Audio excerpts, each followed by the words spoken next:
নমস্কার বন্ধুরা, নমিতা রান্নাঘরে আপনাদের সকলকে স্বাগত জানাই। আজকে আমরা আপনাদের জন্য যে রেসিপিটি নিয়ে এসেছি সেটি হলো মুইঠা পিঠা। চলুন দেখে নেওয়া যাক। আজকের রেসিপির জন্য যে যে উপকরণ লাগবে সেগুলো হলো, এখানে আমরা নিয়ে নিয়েছি 1.5 কিলো মাদার ডেয়ারি দুধ, চালের গুঁড়ি, নারকেল কোড়া আর খেজুরের গুড়। চলুন এবার দেখে নেওয়া যাক। সবার প্রথমে আমরা গ্যাসটা ধরে কড়াইটা বসিয়ে দিয়েছি। এখন আমরা এর মধ্যে দিয়ে দেবো দুধটা।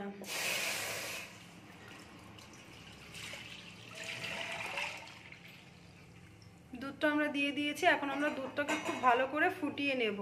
চলুন আমরা দুধটা ফুটিয়ে নিই, তারপরে আমি আপনাদের দেখাবো।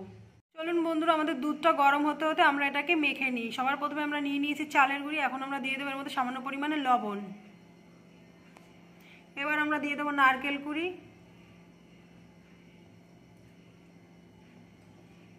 আর দিয়ে দেবো খেজুরের গুড়।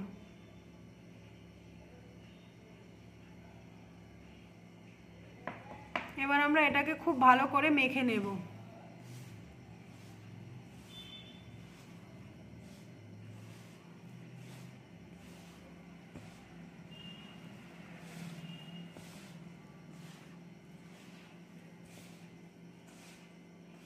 চলুন বন্ধুরা আমরা মেখে নিই, তারপর আমি আপনাদের দেখাবো।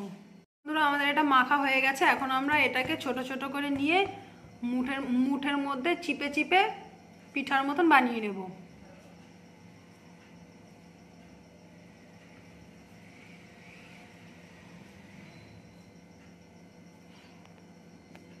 দেখুন বন্ধুরা, ঠিক আমরা এইরকম ভাবে বানিয়ে নেব।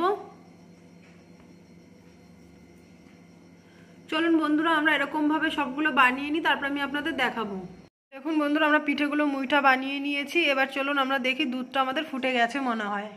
দেখুন বন্ধুরা, আমাদের দুধটা ফুটে গেছে। এখন আমরা এর মধ্যে দিয়ে দেবো খেজুরের গুড়।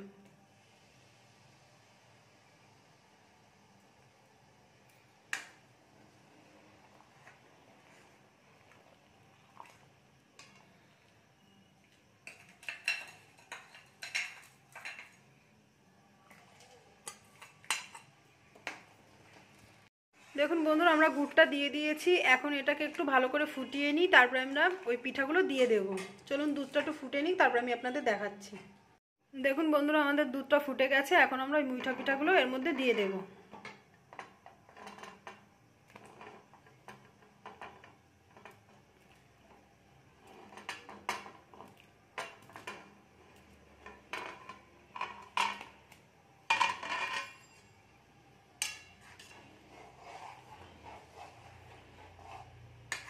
দেখুন বন্ধুরা, আমরা মুইঠা পিঠাগুলো এর মধ্যে দিয়ে দিয়েছি। এখন এটাকে ভালো করে আমরা ফুটিয়ে নেব। চলুন আমরা এটা ফুটিয়ে নিই, তারপরে আমি আপনাদের দেখাবো। দেখুন বন্ধুরা, আজকের রেসিপিটি আমাদের রেডি হয়ে গেছে। এখন আমরা এটাকে একটা আলাদা পাত্রে নামিয়ে নেব।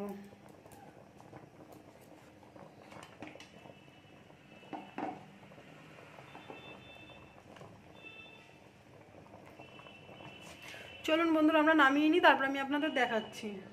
দেখুন বন্ধুরা, আজকের রেসিপিটি আমাদের রেডি হয়ে গেছে। যদি আপনাদের ভালো লেগে থাকে লাইক কমেন্ট শেয়ার করে দেবেন এবং এরকম নতুন নতুন আরও ভিডিও পাওয়ার জন্য আমাদের চ্যানেলটিকে সাবস্ক্রাইব করে দেবেন। চলুন আজকের ভিডিওটি এখানে শেষ করা যাক।